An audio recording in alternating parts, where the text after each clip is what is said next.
So we heard, I guess, responding to coming back from that loss. Excuse me.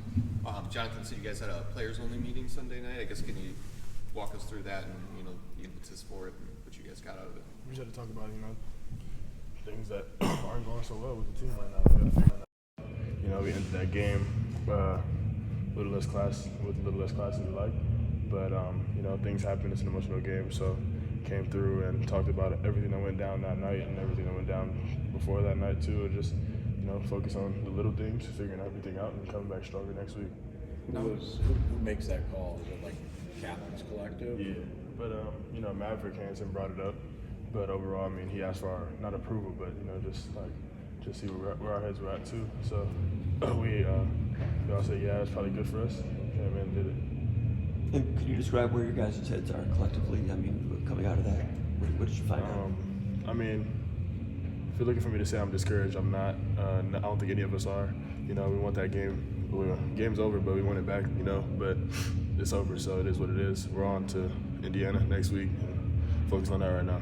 How did it make the balance between maybe the frustration of not getting a game like that, but some of the positive gains you guys have made over the last few weeks, and even in that game, the amount of rushing yards you guys have had? It feels like you guys have been stacking some things. Yeah. Again, like I said weeks before, we just need to finish in the red zone. We need to score. That's really our biggest thing. We scored in that game. We didn't do it, so didn't execute. That's all it was. It's the little things, and it's been a long time, but hopefully we get that done this week. Does it help when you have when you're coming off obviously an emotional game to have an unbeaten top 15 team coming in here just to kind of, I don't know, maybe get your attention back on the field and not dwelling on the last week? Again, 24-hour rule, thought about it. Okay, we came out, we didn't win the game. It was a big game, emotional game. We didn't win it. Okay, we got 24 hours to think about it, now we on it next week. So that's what happened. As soon as 24 hours hit, or as soon as we basically the next day hit, we talked about it, went to a players meeting, came back next day, and we're ready to go for Indiana. So, Aidan, now that you've been through it once, what did you learn about that rivalry? How did it compare to, I guess, what you thought it might have been and all that? It's a big one. It's a big rivalry. I came from a school outside of rivalry, in-state rivalry, and honestly, it was nothing like this one. The hatred is strong. I feel it between the teams and coaches, but it is what it is. So yeah. After the game, Nate talked about how calm you are in the huddle and how that has an effect on your teammates. And I'm curious where that comes from, because as a quarterback, you have a lot more responsibility than really anyone else in that field. Like, being the main guy. I'm just curious where that calm comes from and what enables you to keep that.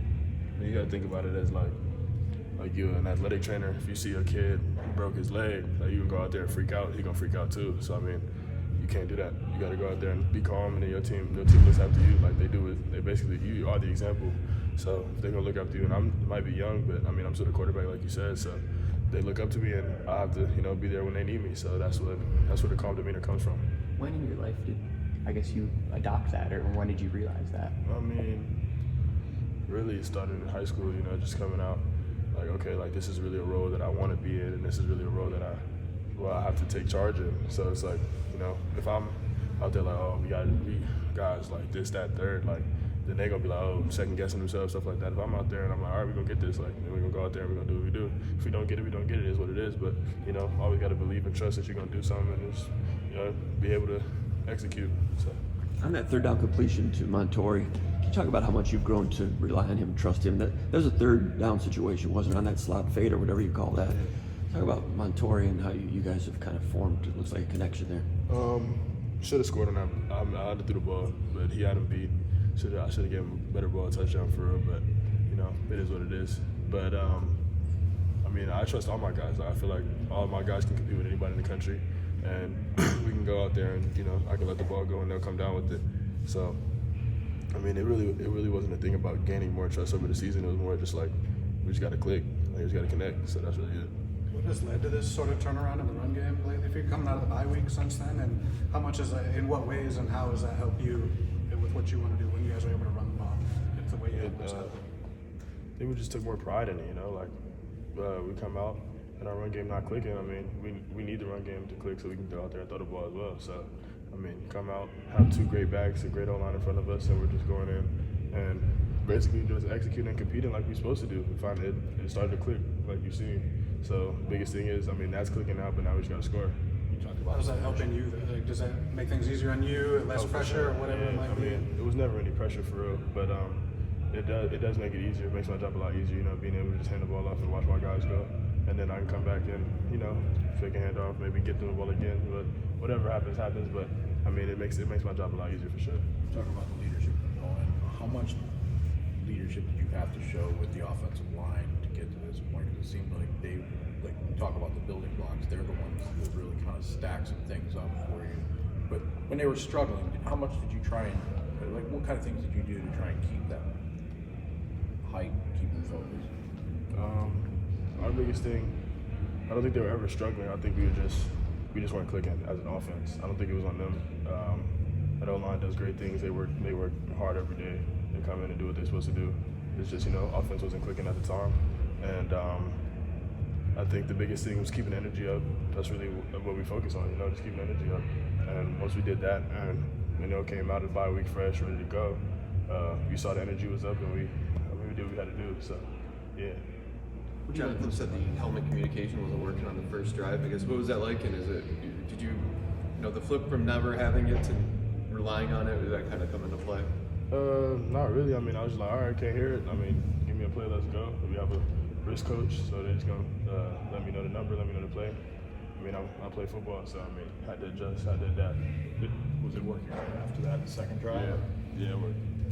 A lot of people were talking about, I guess, fans, I guess, were wondering why there were more play action, deep shots, I guess, in the game. I mean, can you kind of explain what you were seeing out there from a coverage standpoint that they were doing that may have influenced that? I mean, it was just a good defense. I mean, decent defense came out. They did what they were supposed to do. They did their job. But our run game was clicking. We didn't really have to do too much. So, I mean, we were driving. We drove down the field most of the whole game. We had the ball the whole game. So it was really just on us to finish. You know, it really wasn't anything about being explosive like that. It was just finishing the drives. So, yeah. What do you like most about playing with Jack Valley? Curious with the behind the two different He's teams. reliable. You know, he's very reliable. You can throw the ball in any situation. He's gonna be able to catch that ball. You know, I missed him on that drift we ran late in the game. But other than that, like, I mean, I threw him one earlier than that. So I mean, he's a reliable dude.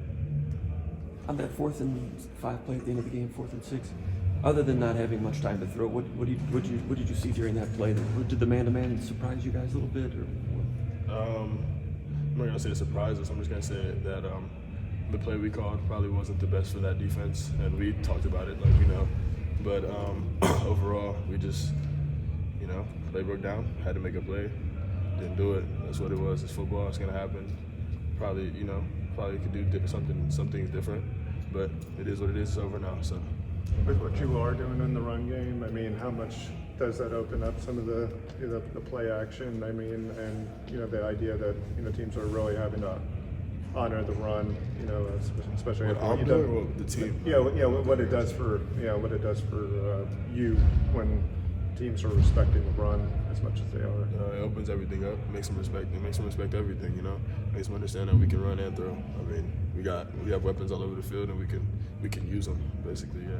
When you went back and watched the fumble at the end of the half, what kind of things did you see that maybe you would have done differently, and maybe what you did see there in the moment? Well, I was on the verge of throwing the ball away.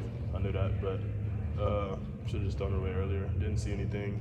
Trying to make something happen. You know, 20 seconds left. It wasn't the smartest play, but I thought I was. You know, I didn't hear anything, didn't feel anything behind me. So it was just a rookie mistake again. Playing football, for a guy real lazy with the ball, careless, and you know, one thing led to another. Gave him 3 points. When you have backside pressure like that, what is that? Is your signal coming from one of the blockers usually? What does that mean? Like if someone leaks out, like on your blind side, you hear like does someone shout out like fire or anything? Nah. Any code word, you just gotta sense it. Yeah, it's just I was playing football, didn't feel anything. You know, usually you feel pressure, you sense like you play quarterback, so you have to be aware of your surroundings, and I wasn't. Got real careless again, and that's what happened. You mentioned ball control. How much do you see that being kind of the element that you guys value as an offense to the point that it could really help out your defense, especially against this game, against Indiana, considering they have an explosive offense themselves. Keeping other offenses off the field is big for our team in general. Just giving us a chance to score, and also making it harder for them to get on the field and score. Like it just takes up more time, it basically just puts us in better positions to win the game.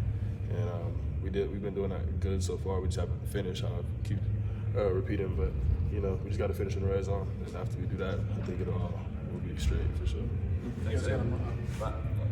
You guys got a month to go, and you guys have made some in-season improvements that we've talked about. What's sort of the offense's goal through this last 4? What do you feel like you guys can still clean up? What's sort of the aiming point of this last stretch for you guys as a unit? We just got to score. That's it. I mean, you see it. We're not putting up the points that we want to put up. Get into the red zone. How many times we get to the red zone last game? I don't know. 3. Yeah, I think 3. Well, we was in there. I think it's more than that, honestly. I don't know. I think it's 4. First one, the last one. So if we score 3, 4, if we score every time we get in the red zone, we win that game. So things like that, little things like that. So just scoring. That's the biggest thing we need to focus on. Thanks, Aidan. Thank you.